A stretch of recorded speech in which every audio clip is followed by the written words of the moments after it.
Welcome to another episode of Unfiltered. We're going to jump right in because I've been off for 2 weeks, something like that. And I was off last week so I could have a little bit more time to get ready for this show. This week, I'm going to review the 2016 NAS Oceana Airshow, which I had the pleasure of taking a couple days off from work, going down to Virginia on September. I left on the 8th, I came back on the 12th, and had a great time. But first, let me get to a Facebook comment from the last show that we did, where I was talking about Colin Kaepernick. Mark posts on Facebook, he says, that was Ray Rice from the Baltimore Ravens who was involved with the domestic violence. I can't remember what I said. I think I said Price. Ray Rice. Mark agrees that professional sports players are getting paid way too much money. He thinks it's ridiculous. He disagrees with me, which is fine, on the Colin Kaepernick issue. He says Colin Kaepernick has a constitutional right. Agreed. Free speech to protest anything he wants. We don't have to like it. It is disrespectful, yes, but that is his way of getting attention, perhaps to make up for his lack of stellar play in the NFL. All right, I get all that, but the one thing that you don't protest is the symbol of the powers that give you the right to protest in the first place. Do you understand? Because I'm confused. Yes. Protest all you want. But it's not, you can't protest against the country. Because personally, I don't believe it's the country. I believe it's a select few, a minute amount of people. And of course, I went into this, in that episode, so we're not even going to go there. We're moving at the speed of sound tonight because we're going to talk about the NAS Oceana Airshow. First, I'll start with the city.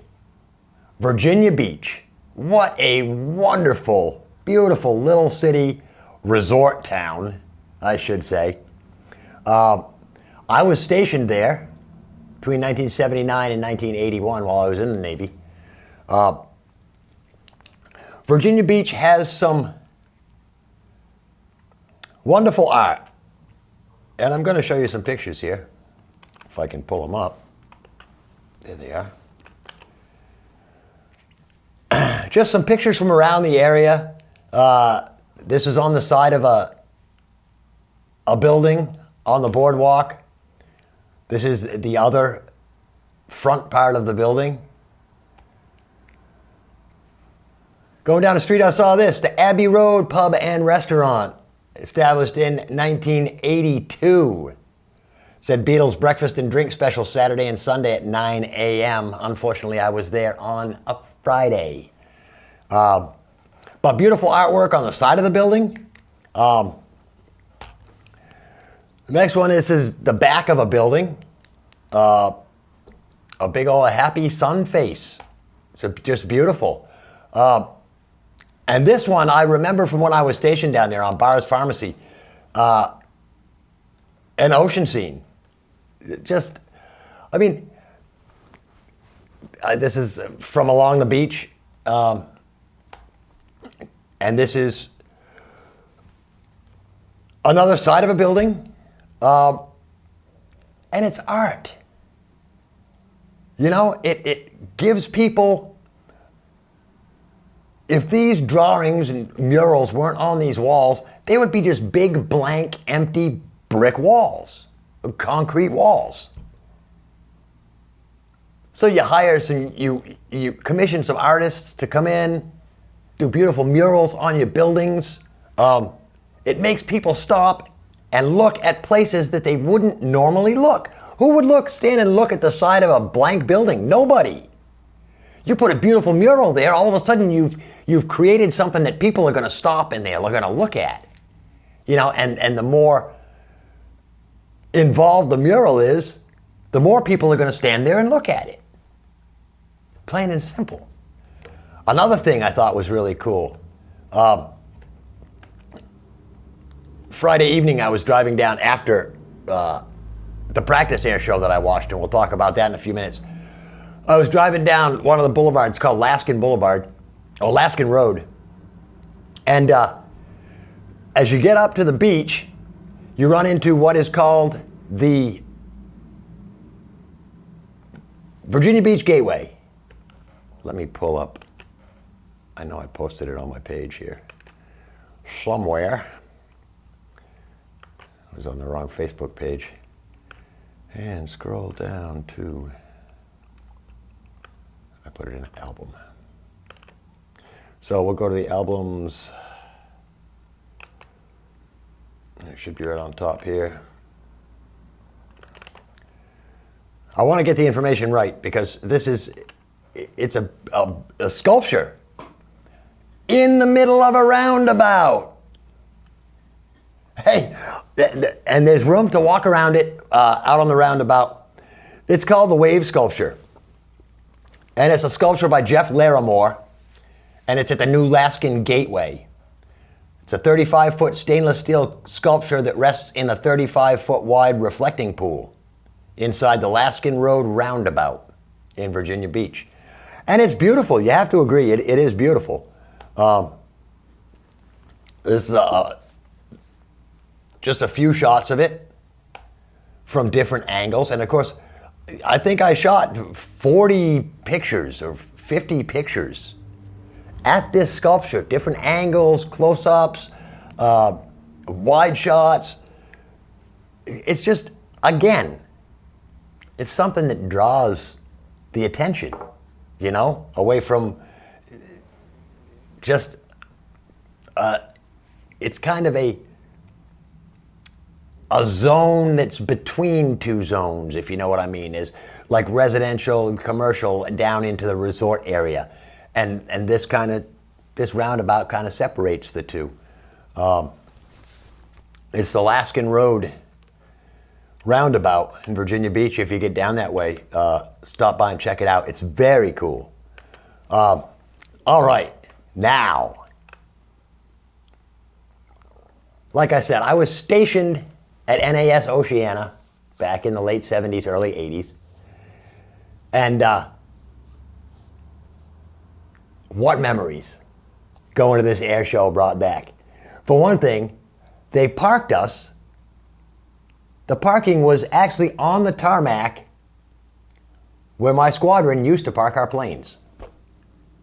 So I got to drive around the hangar that I used to work in, see the tarmac, see the fuel pits where we used to go out and fuel the planes. It was very cool. I didn't take a lot of pictures of a lot of the different acts, the smaller acts. I got a few of the Geico Sky Typers, a few of the, I believe they were called the Dagger, the Warrior Jet Team demo. A couple of those. My main objective was to get shots of the Blue Angels. I lucked out because they had an F-22 Raptor there. What an incredible flying machine that is. That flies like nothing I've ever seen before. So actually, let's start with that. We'll give you a shot of F-22 Raptor. I did the titling in Photoshop. Level flight. This photo I thought was cool because you can actually see the afterburner, the flames shooting out of the back of the plane. And then this next picture, which I cropped a little bit to bring out some of the detail. This shows the F-22 Raptor going straight up vertical. And you can see from the leading edges of the wings the water vapor that it creates. F-22 did a fantastic demonstration. It then flew in what they call the heritage flight. It made a couple of passes side by side with a P-51 Mustang, which, I mean, for history buffs, that's the ultimate right there. You've got a World War II plane flying in formation with a top-of-the-line modern jet. It's very cool, very cool. But like I said, I went there after the Blue Angels. Being there on a Friday means that I was there for the practice air show. Now, the practice air show gives the pilots a chance to get used to what they call the aerobatic box. Landmarks for all their waypoints. But another thing that it does is it gives NAS Oceana a chance to honor the families on the base, the local residents, schools. This year's air show had a huge theme of STEM, science, technology, engineering, and math. They had numerous tents set up during the air show with all different kinds of little displays, interactive things, and at the Friday practice air show, 6,500 Virginia Beach fifth graders were invited to the air show, and they went through and did all the STEM stuff, and again, a great opportunity, and there's learning there. And when you think of the military as simply a killing machine, you're wrong. On top of, I don't know how many sailors and Marines are stationed at Oceana and live in the immediate vicinity, there's also the fact that all these sailors, their family, friends that visit, whatever, they spend money in the Virginia Beach area. It is, I thought I saw somewhere how much it brought into the local impact. Here it is. As one of the largest employers in Virginia Beach, the air station has a total direct impact to the local economy of $1 billion. Yeah, if you live in Virginia Beach, you either work on the Navy base or you're in the service industry. Hotels, restaurants, bars, retail. That's it. That's basically all there is there. You go further up Newport News, Norfolk, up in that area, then you get into shipbuilding jobs and things like that. But in the Virginia Beach area, that's it. It's the service industry or it's government service, working on the Navy base. So it's very cool that the kids have a chance, fifth graders. This is the time, and walking around the air show on Saturday when I went, to see the faces of little kids. When those jets go screaming by, or fly upside down, it amazes little kids, and little kids are just drawn. For one thing, the noise is deafening, so that gets their attention. But it's just, and it something inside their minds click, and they either, a lot of kids, for me, it was the air shows down at the DeLaunt Hopkins Airport here in Keene, or Swansea, where I fell in love with military jets. saw the Blue Angels. I believe it was 1973, somewhere around there. At the time, the Blue Angels were flying F-4 Phantom jets. One of them crashed at the end of the runway. I believe that was the last time they ever came to Keene. Anyway, 12 minutes. Okay. Let's get to some pictures because I want to have time to go through these pictures. First picture is one of the classic passes that the Blue Angels makes. It is the one plane right side up, the other plane inverted. This is a shot I got. These were, this first set of pictures were taken during the practice air show. And let me lay out the scene for you. The way that NAS Oceana is set up, it's got crossed runways, as most airports do. The main runway, one end of the main runway is very close to Oceana Boulevard. And there's a corner on Oceana Boulevard that sweeps. And on that corner, there's a pull-off spot, a little parking area for, I believe, one of the public works garages or something, or highway department sheds or something.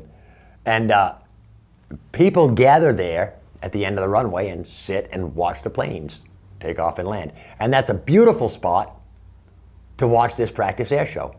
Although when it came time for the Blue Angels to fly, the military cops showed up and moved everybody one street over. So instead of being basically directly in line with the runway, we were 100 yards off to the side. They didn't move us far, just you can't be in this parking lot, you've got to be over there on that street. Which didn't really make any sense because if a plane is going to crash right there, it's probably going to take out a huge section.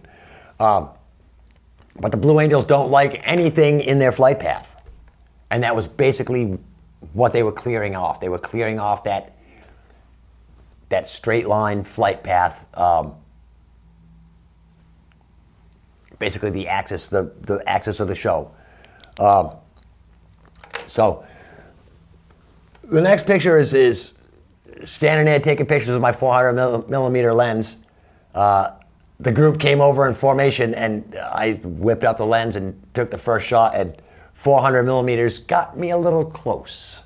And I would probably have to say this is one of the better shots that I got over the weekend.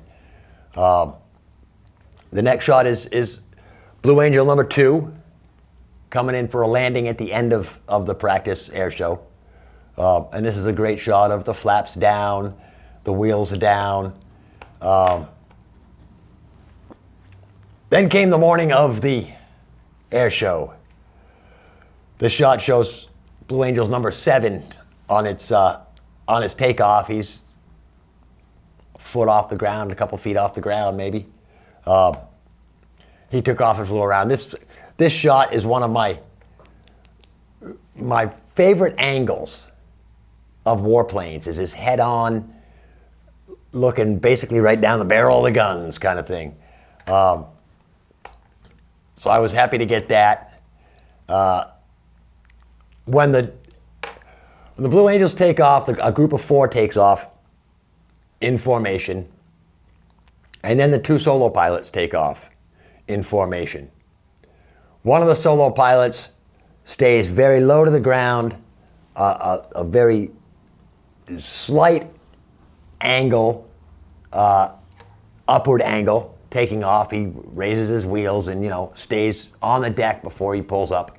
The other one goes into an almost immediate vertical climb on takeoff. And this is a picture of the solos taking off with one staying straight and the other one headed for the sky. This shot is the classic 4-man diamond formation that the Blue Angels always fly. And people have asked me how close do the Blue Angels fly to each other, because a lot of it is viewpoint. Sometimes you can make it look like they're closer than they are. The Blue Angels will actually fly 18 to 36 inches apart. And at 500 miles an hour, 36 inches is not very much.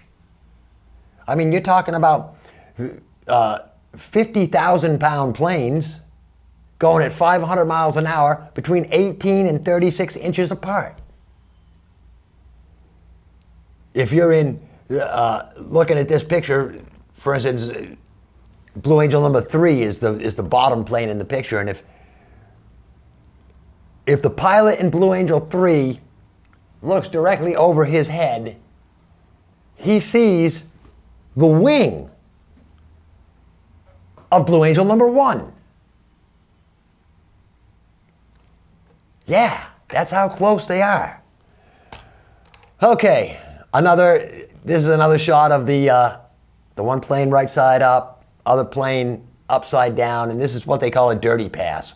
And a dirty pass just means that the wheels are down, in this case the tail hook is down, and the flaps are lowered to a landing configuration. That's what they call dirty. It's the less aerodynamic. Once they bring the wheels up, the flaps up, the plane becomes more aerodynamic. Then it's known as clean. When you lower the landing gear, lower the flaps, it's known as flying dirty. So this is that pass. This is the 4 jets in a diamond formation on a dirty pass with all the landing gear down. And this is how they fly slow. For slow speeds, because of the aerodynamics, the flaps come down, and it allows the pilots a little bit more control over the aircraft. This is called the echelon formation. And again, tight formations. Remember the movie Top Gun? Ghost Rider requesting a tower pass. Well, Blue Angels did a tower pass, and then split and went 4 different directions. This is again towards the end of the air show. They form into the 6-man, what they call the Delta formation. And this, I got them climbing out over the base. And where this next picture, it was taken on Friday. It's actually 2 pictures. Because we were out at the end of the runway and show center was, half a mile away, a lot of the pictures I got were from far away, distant. And even with a 400 millimeter lens, the planes end up small in the viewfinder. So I cropped a couple down and made this composite, which I think came out really good. It almost looks like you could go, geez, I don't remember that pass when they did that. But it isn't. It's 2 pictures. Again, I can't find where I am. It was a great time. Virginia Beach was just so many memories. At one point when I was stationed down there, I lived off base. Lived on a street called Southern Boulevard, and I lived in a duplex, a brick duplex, and it was on a piece of property where there was a brick duplex on the right, a brick duplex on the left, and then a big apartment house next door on the corner. So I go down Southern Boulevard, and to my surprise, the duplex on the right was there. No duplex on the left. No big house on the corner. Gone. Just a big field. Isn't that the way it is? I guess they say you can't go home again. And it's true. Because, well, my off-base house was gone. My squadron's gone. That was decommissioned in, I believe, 97 or 98, I think I read. A6s are gone. They don't fly them anymore. What can you do? Everything changes, and always not for the better. I told you how much fun I had. The great things I saw. You've seen some of the pictures. Now let me give you my criticisms. Number one, there was a definite lack of variety in the aircraft that were both on the ground and in the air. I didn't see any large plane demonstrations. There were no B-52s, no B-1 bomber. There was no, no stealth bomber, no stealth fighters, no C-130 stuff. Even Fat Albert didn't do a demonstration, which kind of surprised me because I always thought that was just part of the Blue Angels' performance, was Fat Albert doing the jet-assisted takeoff demonstration and how they come in, from a high level and then swoop right in and then pull out, none of that. They didn't have any of the big planes like that. They had a couple of big planes on the ground.